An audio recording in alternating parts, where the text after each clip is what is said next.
So there's a few things I want to discuss here before we get into the massive 291 card, UFC 291. Yeah, I want y'all to check out my last post. If you're listening to this, check out my last post. It's about the greatest MMA fighters under 5'6" and under. And this is they have to be credible. They got to be credible fighters.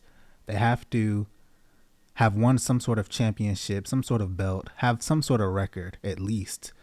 Something credible to their name to make them the best. They can't be an up-and-comer 5-0 fighter, great wrestler. He's finished all 5 of his fights. That means nothing to me. So while I was making the video, I was trying to put them in some sort of chronological order based on accomplishments, based on gold belts, based on finishes, based on how long they've been in the sport, win streaks, and I couldn't necessarily get it just right the way I wanted to. If you put DJ as the greatest fighter at 135, 125, or under 5'6", you are more than granted to put him there. He's done a lot for the sport. He's been a UFC champion at flyweight. He's been the one bantamweight champion. So if you put him there, that's great. I totally understand. If you put Volk there, he has a great record. 2 losses. Questionable loss to Max Holloway in the second fight. But he's there. Good amount of finishes. He's fought for the lightweight title. Didn't win, but he's obviously a competitor. Great IQ for fighting. He's up there for sure. So I just want to know, what do y'all think? Who is the best? Who is the best fighter under 5'6"? Based on IQ, based on win streak, based on finishes, based on accomplishments in the sports. That's really what really matters to me. What have you accomplished? I don't care how good of a fighter you are. But if you've never made it to a championship and won the actual one, and I'll also say this, UFC doesn't hold the greatest fighters in the world. There's plenty of talented fighters outside of the UFC that just haven't been discovered yet. There's also things to account like people being able to perform in the gym and perform under the lights. There's things like that. USADA comes into play. I will say that UFC probably has the cleanest athletes, I would think, just based on the USADA program and how strict they are and how much they will ban you literally or suspend you if you don't show up. It could be 5, 6, 2 in the morning. If you don't show up for the little drug test, they can literally ban you for that. So they're very strict. Obviously, there's things like EPO, which has a short window, which you can kind of slip by. But outside of that, they're probably the cleanest athletes in the sport, which gives more of a clearer judgment and clearer determination as who is the best fighter in the world as far as being clean. And I'll also say this, being a champion doesn't make you the best fighter for many reasons. We've seen on multiple occasions that fighters can lose a fight to a fighter and come back and win that fight 2-1. It happens all the time. Dustin Poirier, Conor McGregor. There's a few other ones I can't think of off the top of my head right now. But there's plenty of examples where it happens. It doesn't make you the better fighter. Unfortunately for fighters, there's no multiple rematch clause. So you'll never truly know who's the better fighter out of the two. Sometimes you get one fight, you lose, you'll never see that fighter again. That's just how the sport goes. The sport moves on, it moves forward. You move up to the next rank in the division, you end up fighting for the title, you can become champion, and you bypass so many killers in the division. Or you just get lucky. Luck is a huge part of the sport. If you don't think luck is a part of the sport, you're not crazy. But if you don't think luck is part of the sport, then clearly you ain't been watching it long enough.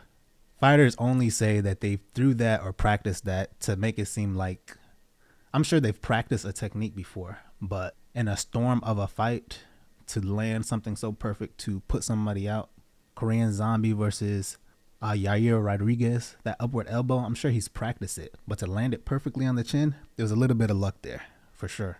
Now, there's also been a discussion with David Haney versus Bradley Martin. If you don't know who Bradley Martin is, just Google him. He's basically this fitness influencer on Instagram, on the internet. He lifts weights, he does explosive workouts, and he pretty much said that he could beat up David Haney in a street fight, and I agree with him. One grab and it's pretty much over. He's not an inexperienced individual. He knows how to level change and go for takedowns, and honestly, that's all I need to know. And that pretty much ends the discussion for me. I know you're going to bring up all these random stories of drunk people or bigger guys where they get snuck in the face in close vicinity. This isn't what we're talking about. We're talking about two people who agree to a fight, standing on two opposite opposing sides. They meet in the middle, and they determine who is the better fighter. This isn't Batista in there. If you've ever seen Batista fight, he's horrible. This is somebody who knows how to actually take people down, that won't be walking out with his hands out like a zombie. And also, no matter how much we break down film, no matter how much we study fights, no matter how much we see holes in people's games and what could be exploited, all that matters is what happens on the actual fight night. And we know that anything can happen on any given day at any time. You think the striker is going to beat the grappler or the wrestler, just the typical matchup of the wrestler versus the striker, you automatically will assume that the wrestler would win based on history. And we know that's not always true. We can see paths to victory for each fighter, but we never know what they're going to come out and fight as. They might fight completely different, how they used to fight based on film. Even the people that are paid to do the analysis of certain fights aren't even qualified. Why do you think Dana White is putting actual fighters on the board and putting them outside of maybe wanting to pay them a little bit more or make them feel special? But they put them there because they actually have experience in fighting. Putting some random person in there talking about something that they've never done, never experienced in their life, there's no relatability. And they don't see the things that DC, Dominic Cruz, Michael Bisping, and whoever else is on the talking cast, Paul Felder, they don't see what they can see. There's a reason why they're there. They have specific people who are actually fighters who have been in there that can talk about the game. Ariel Helwani, he's been doing it for a while. He's been watching fights, but he's never really been in there. He doesn't know what they go through. But he's an intelligent guy. He's intelligent for sure. And he actually knows what he's talking about, regardless if he's been there.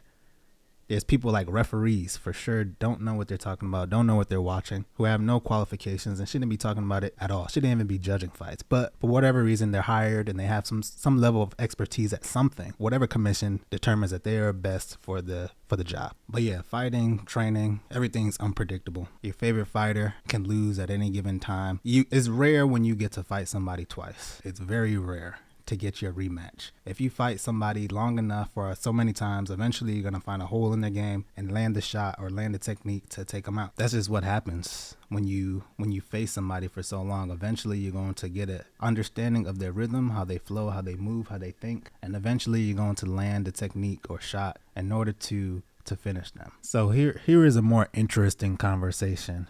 So if we take Marcelo Garcia, if you don't know who Marcelo Garcia is, he's probably the best Brazilian Jiu-Jitsu practitioner of all time. We're not talking about juiced up Gordon Ryan. We're talking about a legitimate black belt. Gordon Ryan's legitimate too. He's great. He knows how to flow. The best no-gi grappler of all time currently. But you take somebody that's 5'8", 154 pounds, and you throw him in the mix. He competes with all of them. Even at his age, the guy's 40 years old right now. And I still think he's one of the best. Although I haven't seen him roll in a while. The guy's that good. Anybody that's ever rolled with him, I haven't rolled with him, but I can tell based on the accolades that he's legit, even at his current age. And I'll also say this, if you've never done jiu-jitsu, I think it's important for people to learn jiu-jitsu. It teaches you how to practice safe handling of other human beings when you decide to throw submissions on people. You're not just some person who just watched some videos on YouTube, or you're just some drunk fan who watches UFC fights and all of a sudden you think you know how to do a heel hook. You have to learn control. It teaches you control. It teaches you pressure. It's a great workout. It's chess. It's chess for the body. If Mark Zuckerberg and the guy who played Venom, I forgot his name, if they can do jiu-jitsu, although they're like millionaires, but that's besides the point. So they have the free time. But if they can do it, you can do it. They obviously enjoy it. And when you're putting in rear naked chokes, you know where the carotid artery is. You know when to apply a lot of pressure. Chokes aren't needed for everything. Y'all ever heard of the seatbelt technique before? Like, I don't understand why everybody feels the need to put a rear naked choke on people. You can literally use the seatbelt technique. There's so many techniques you can use outside of putting somebody in a chokehold that can stabilize them in a controlled manner. I don't know. And I'm not a jiu-jitsu expert at all. I've been doing it for quite a while, but I'm one of those people who's inconsistent at it. I'm not a black belt, but I've rolled with plenty and I don't seem to, Anyways, that's enough about me. But yes, go ahead. If you join any of these classes, cool. You should definitely do it. If you're just some guy who thinks you're just going to go in there and steamroll everybody because you've wrestled all your life, or you throw around a bunch of tires and you're just this big guy who's just going to go in there and cripple all the smaller people and you're looking at them as fresh meat, good luck. That won't only work for round 1, maybe round 2. After that, you're going to be winded. They're going to be there fresh throwing on all types of submissions, unless they just like to play defense, and that's just boring. But if you find an offensive, smaller guy who's applying pressure and strength on you 100% of the time throughout the grappling situation, I mean, good luck. Good luck. Just don't have no ego. Be open-minded. Learn, study. I was a pretty fast learner at it. Yeah, just enjoy yourself. Learn when to let go. Have fun. Don't have an ego. Be playful. That's one thing I kind of had to learn in jiu-jitsu is to be playful. You don't have to win everything, because there's a time of practice, there's a time of learning, and there's a time where you go hard. There was a time where I was trying to win, and that could be an ego thing, but at the same time, you don't want to injure whoever you're training with. I wasn't going hard to the point where I'm like locking in heel hooks and stuff. I don't go for submissions like that. I just think it's dangerous, especially if somebody doesn't want to tap because of ego. An interesting discussion and competition fight that I wanted to think of or thought of was Marcelo Garcia versus Bradley Martin. 5'8", 40-year-old, 154 pounds, in a street fight. We all know, at least I believe, even though he's from Brazil, they're all tough. They've probably been in street fights before. 40-year-old taking punches to the face from somebody that's 250 pounds. I feel like it will replicate something similar to... Yeah, so this will sound stupid, but I feel like it will replicate something similar to Frank Mir versus Brock Lesnar 2, where Brock Lesnar has Frank Mir in a headlock and he's punching him in the face and he's unable to get free. Although we know that will probably never happen with someone like Marcelo Garcia. It's interesting to think about, though. It's interesting to see if somebody that strong, there has to be a scale of weight to skill set. Israel Adesanya's coach said something interesting when Volkanovski lost to Islam Makhachev and Izzy lost. Learned as a coach the first time around with Izzy that maybe you applied, that you did differently, that you looked at differently this time around with Alex?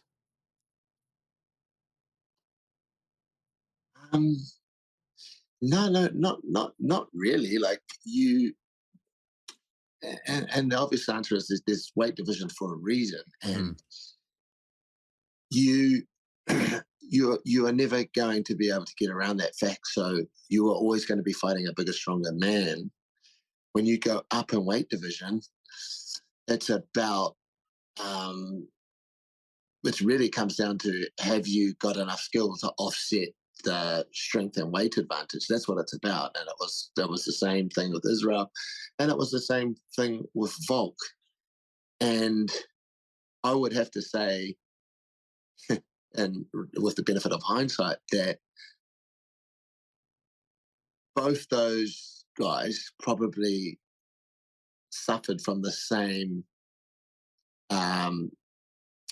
fate, in terms of they just weren't quite skilled enough to offset the size advantage. If you look at how both those fights panned out, and look, that's just how it is sometimes. Very true statement. There has to be a scaling of weight to where you're just not able to win no matter how skilled you are. There has to be that. If you're 1,000 pounds and you're facing somebody that's a Brazilian Jiu-Jitsu black belt that's been doing it for years and he's 135 pounds, chances are the Jiu-Jitsu black belt is not going to be able to do anything to this 1,000-pound individual, because there's nothing to grab a hold of. The chokes aren't there, and it would just be harder. Maybe we could talk about a fat, like, sumo wrestler, a strong man. It would be hard to win that, especially we were talking about a street fight. I mean, taking a punch from a strong man and you're weighing that small, it has to do something. Your face isn't made of steel here. It's gonna do something. It's gonna do something. And also, if you watch my last video, you will see that I left out a fighter, a very important fighter to the smaller weight divisions. Somebody who's been there for a long time, competed against the best people in the division. And he was left out, not necessarily on purpose, but I was just going through the list of all the fighters and his name came up. But it wasn't a name that kind of stayed in my mind necessarily as far as accomplishments. He's accomplished a lot. He's beat a lot of people. He has a shit ton of submissions and victories under his belt, and he deserves to be among the best as far as the lower weight divisions are concerned. You can't mention the lower weight divisions without mentioning his name, because he's always been at the top. Not necessarily like a gatekeeper of the division, but he's been there. He's competed. He's a competitor. But if you figure out the person who I'm talking about, go ahead and drop a comment down below. But yes, the reason why I had my thoughts about him is because it's similar to what John Jones said about DC coming in second. You never got in first. You never won the championships. But it's different because DC actually won the heavyweight championship legitimately, and he was that, and he actually defended it too. Where do you rank somebody who comes in second and third every time and is never able to win the medal? Where do you rank them as far as the best in the world? And I know I could obviously take off a few of the people that were on the list and replace them with them, but I'm just curious. Where do you put somebody like that? They're never able to reach gold. They're always coming in second and third to the better fighter, and they can't get there. Whether it's the Olympics, you're always coming in seconds. NCAA championships, you're always coming in second and third. You're always getting bronze. I guess that's the third medal, but you're always getting that, and you're never able to make it. Where do you rank there? Are you even memorable at that point? You're there. You've won the matches. You have the medal. You're there, but there's certain people that people remember. That's the gold. Unless you win gold, unless you go on to do bigger and better things as far outside of wrestling, maybe even transitioning into mixed martial arts, people will most likely forget about you. You're just another wrestler. You're just another wrestler, another high school wrestler, another collegiate wrestler. You're just somebody who is there. And there's so many wrestlers in the world. If you think there's somebody that just is going to know every single one of them, we're not. We're not going to know all of you. So unless you decide to do something more with your wrestling outside of the competitiveness and the hardness of it, and it's a rough sport for sure, but unless you decide you are in second and third place and these things, and you don't know what to do, what's next? Join mixed martial arts. Try to go for gold. If you can't go for gold there, then where does your name stand as far as the greats? The greats, the wrestlers who transitioned into MMA. Now this individual, he's not a wrestler. He doesn't have a wrestling background, but I'm just saying in general, where do you stand? So for reasons like that, it wasn't necessarily intentional, but I was thinking about it. He's definitely should be on the list. But let me know if you know who I'm talking about.